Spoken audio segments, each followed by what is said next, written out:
There are things we just can't leave behind, no matter how much time tries to push them away.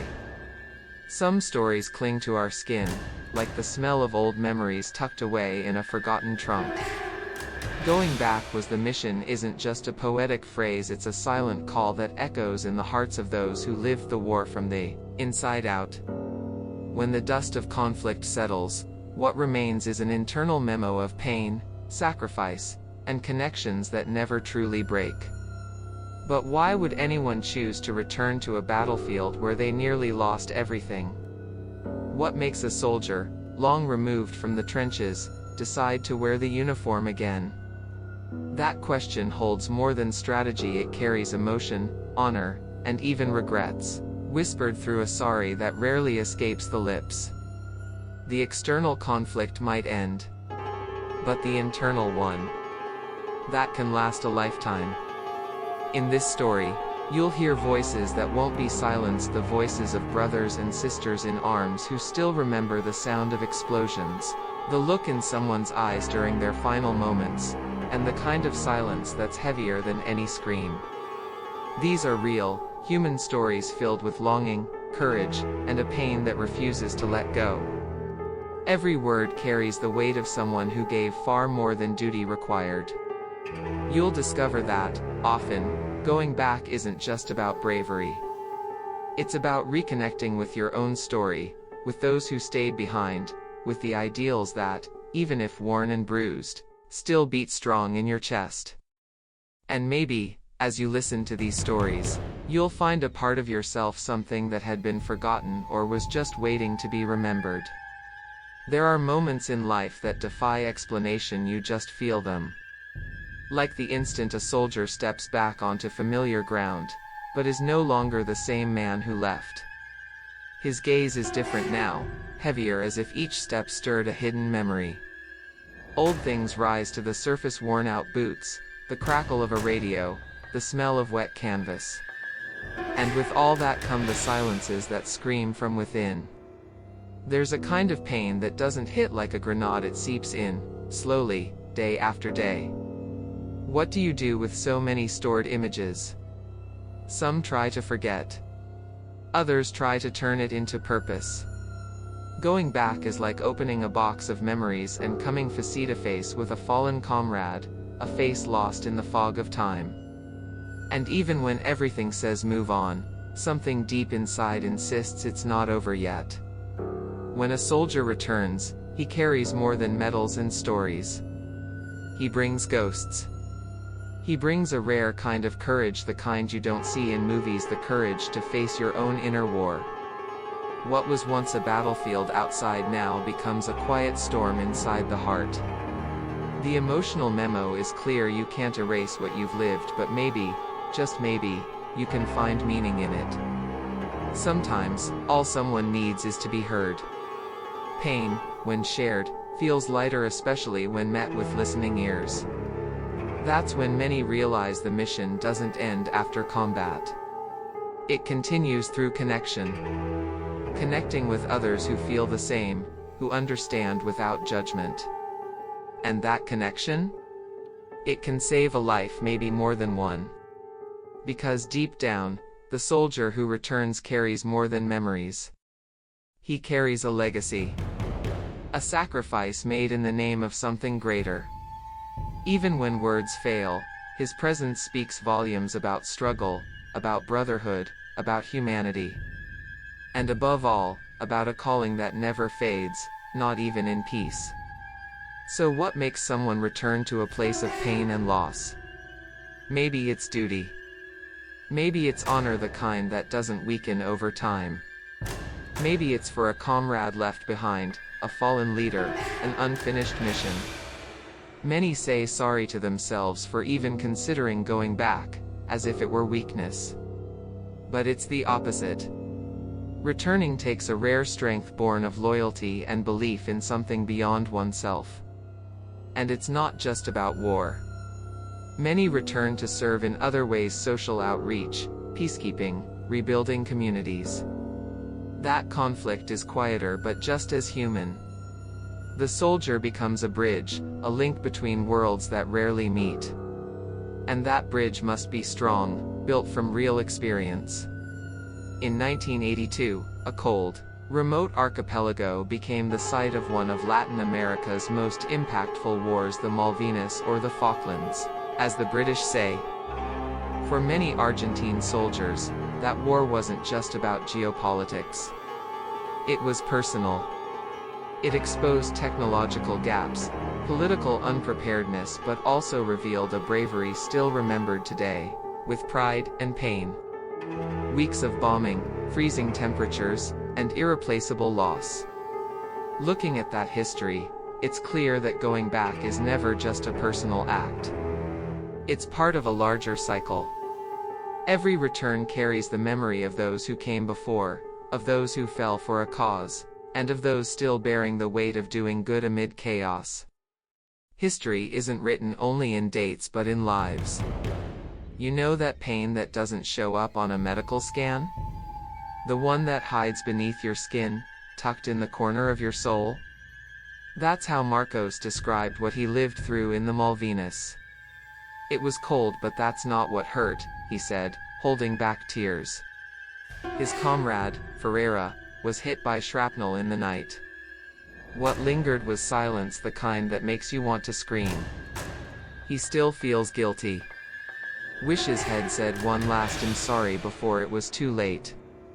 Carla, who served in Haiti, looked me in the eyes and said, "Not everyone can handle watching a child beg for dirty water." And it wasn't a metaphor.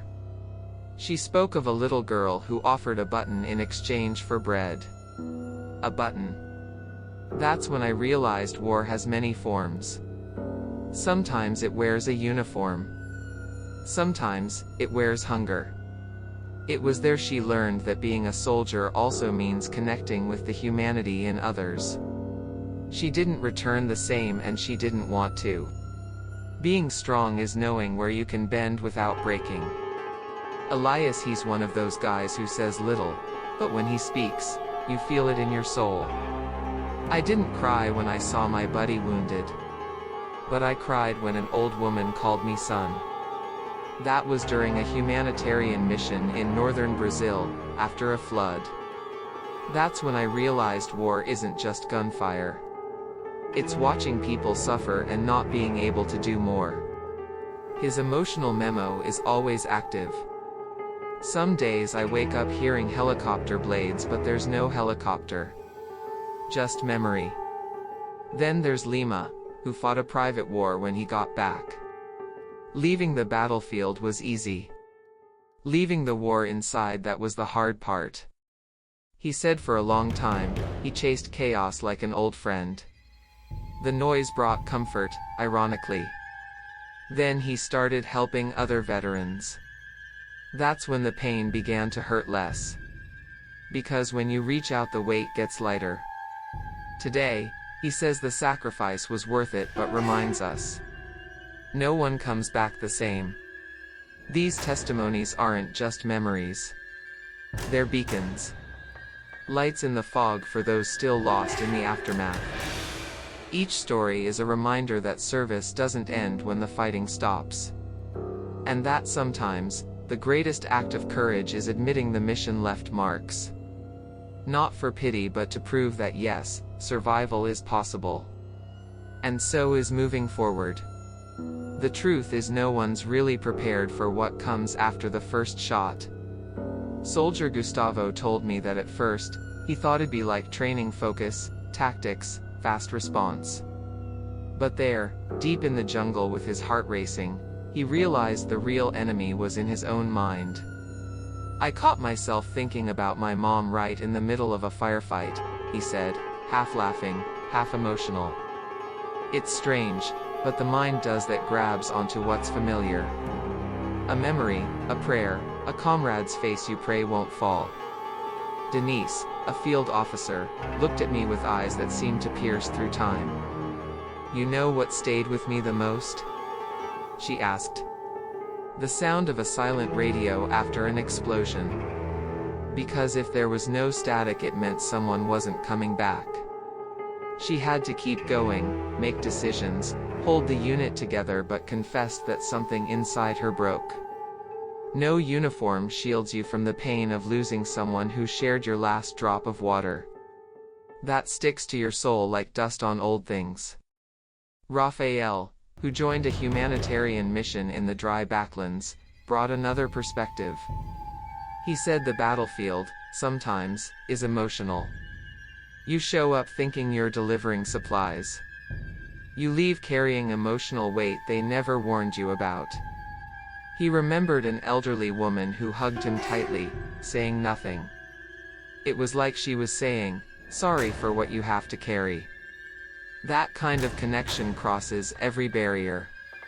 In that war, they were fighting abandonment and everyone lost a little.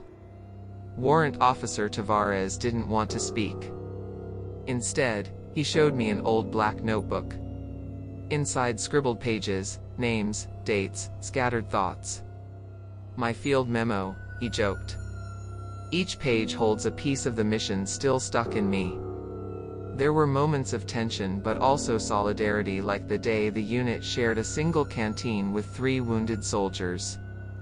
These moments don't make headlines, but they keep your soul intact. Writing the pain makes it lighter. But it never really disappears. And then there's Arnaldo. He told me the worst day wasn't when he almost died. It was losing the friend who saved his life a week before. Estevez pulled me behind a wall when the gunfire started. Days later, he took a bullet to the chest covering our retreat. Arnaldo still carries Estevez's dented canteen. It's how I remember. My way of saying thank you, and also I'm sorry for not doing more. Aline, yes, the one who laughed in the rain, faced a moment where every second stretched into forever. Her patrol jeep was ambushed in hostile territory. I remember the muffled blast, the dust, and the sergeant shouting, "Stick together." Amid the chaos, a young recruit froze. Aline turned back, grabbed his vest, and dragged him. It wasn't heroism. It was instinct. Knowing you're not alone and that your buddy depends on you, just like you depend on him. Some acts of solidarity happen far from the cameras but stay burned into the soul. Captain Morrow told me about a day when they came across an entire village that hadn't eaten in days. The unit shared their rations with the locals and went hungry that night. A small sacrifice compared to what they live through every day. But for them, it meant everything. One woman gave him a hand-embroidered handkerchief that read "Welcome." That's when I cried for the first time in years. Because it wasn't just a gesture. It was a reconnection to our real mission. Pain can also teach. Corporal Joao lost 2 fingers trying to disarm an improvised explosive. It still hurts. But what hurts more is knowing that device was just meters from a school. He told me he'd do it all over again. There are things you do because you must. Others, because you believe. He wears his scars like silent trophies, not of war, but of responsibility. Of purpose. And even in the worst moments there's unexpected beauty. Lieutenant Vieira told me that after a devastating attack, when all felt lost, a soldier picked up a battered guitar from the rubble and started to play. It was out of tune, but in that moment, it was the most beautiful sound in the world. The troops gathered around, humming softly, and for a few minutes, pain gave way to hope. That's when I realized we don't just fight with weapons. We fight with our humanity. Few understand that when a soldier returns from war, he doesn't always come back whole. It's as if a part of him stayed behind somewhere between the explosions, the commands, and the unsaid goodbyes. As Arnaldo put it, the body arrives, but the mind takes time. Sometimes it never does. He would wake at night hearing gunshots that existed only in memory. It's not madness. It's just the mind trying to protect itself. But it hurts. It hurts a lot. And no one talks about that at graduation, during the anthem, or in the mission brief. That pain hides in the silence afterward. Carla, who served in a humanitarian crisis zone, said emotional wounds have no timeline. One day, I cried just watching a child play. Because it reminded me of the ones I saw die. She carries an invisible weight her family barely understands. They think I'm okay because I'm walking, talking. But some days, I'm in pieces inside.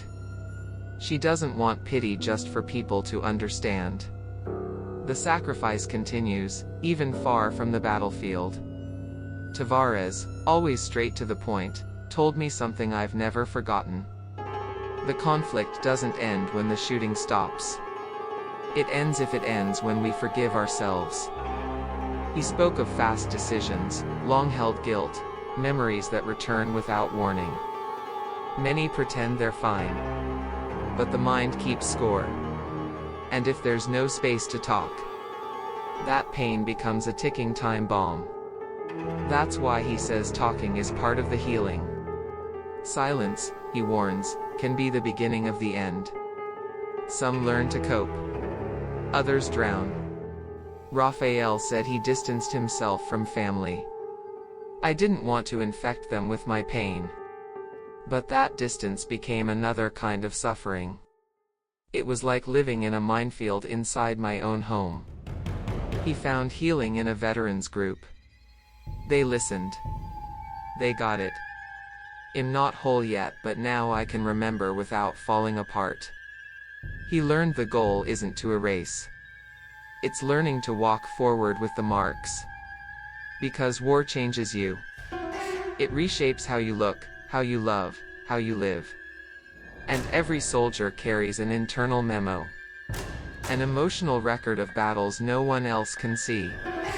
But despite the pain, many keep serving. Not out of love for suffering but out of honor. Because even wounded they still want to help. They still believe in something greater than themselves. No one comes back whole, alone. No matter how strong a soldier may be, they need solid ground to reconnect with life. Carla says what kept her going was her mother, who left a fresh pot of coffee on the table every morning, even when Carla wouldn't leave her room. That was her way of saying I'm here. I may not understand it all, but I'm with you. Sometimes, support doesn't come with big speeches. Just presence. Routine. Silent love. Gustavo admitted he almost drifted away from his kids out of fear he'd pass on his pain. I thought I was protecting them, but I was really just isolating myself. Things began to change when he included them in simple daily moments: watering plants, going for walks, cooking dinner together. They didn't need answers. They just wanted their dad back. And he realized, planting those everyday moments was also planting healing. Starting something new where only pain had grown before. Tavares found strength in his community. He joined a social project for at-risk youth. When I started sharing my stories, I saw in their eyes I still had value. The exchange changed him. They saw him as a role model but also as human. They think soldiers are made of steel. Then I tell them I cried watching cartoons after the war and they laugh. That's real connection. Mutual solidarity without the uniform. Aline says she was lucky to have a circle of friends who never gave up on her.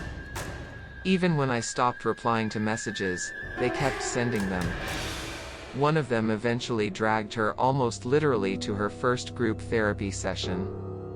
I went in angry. Came out hopeful. Since then, she's been sending anonymous letters to other veterans with words of encouragement. It's my way of giving back what I received. For her, building support is also about creating space for others to grow. Some find healing through faith. Elias says he found balance in a small church group in his neighborhood.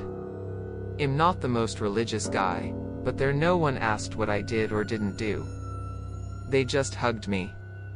And that made a difference. Everyone finds their own way to reconnect: family, friends, community, spirituality. Any of them can be a healing tool when offered with sincerity. Because in the end, overcoming what we've lived through doesn't mean forgetting. It means planting something new with deeper roots. It's easy to cheer when the anthem plays or the flag rises. What's harder is to see who's behind the uniform. A human being full of scars, untold stories, and impossible choices. A soldier isn't made only of obedience and bravery. He's made of sacrifice, silence, the swallowed "I'm sorry," the comrade who never made it home. He's someone who gave up personal peace for a greater cause. And who often returns to a world that doesn't know what to do with him. The role of a soldier in society goes far beyond weapons and tactics. Beyond barracks and speeches. It's the soldier who rises when the city falls. Who wades through floodwaters to rescue an elder. Who delivers food when the country shuts down. Who builds bridges on the ground and in people's hearts. And he does it without expecting applause. He does it because he believes service is an act of love.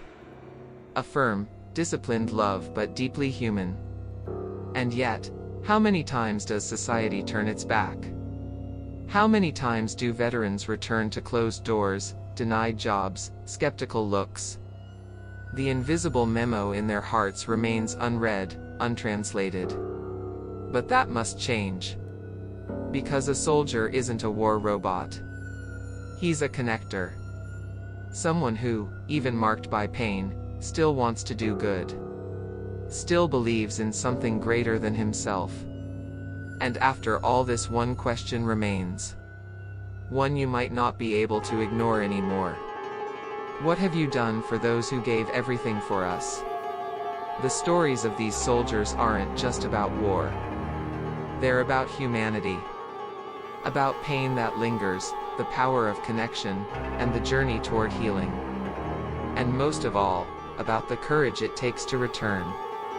Even when everything says not to. Maybe you've never worn a uniform. But you've fought your own battles.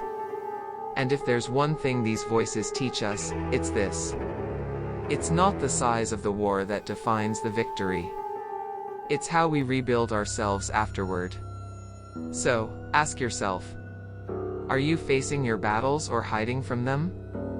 Have you noticed how many around you may be fighting invisible wars? And what if you are the support they need? This journey has shown us that the mission doesn't end with the last order. It continues inside. In the hug that holds. In the listening without judgment. In the hand that reaches out. What kind of presence have you been offering? How much have you done to make society fairer for those who sacrificed so much? Remembering is the first step. Acting, that's the second. And of course, if you want to keep receiving stories that move the soul, stir reflection, and inspire real action, subscribe to the channel and turn on notifications. Because here, we speak from the heart. But we also call for responsibility. And who knows? With just one click, your next mission might begin. And in it, you might rediscover a part of yourself you'd forgotten was there.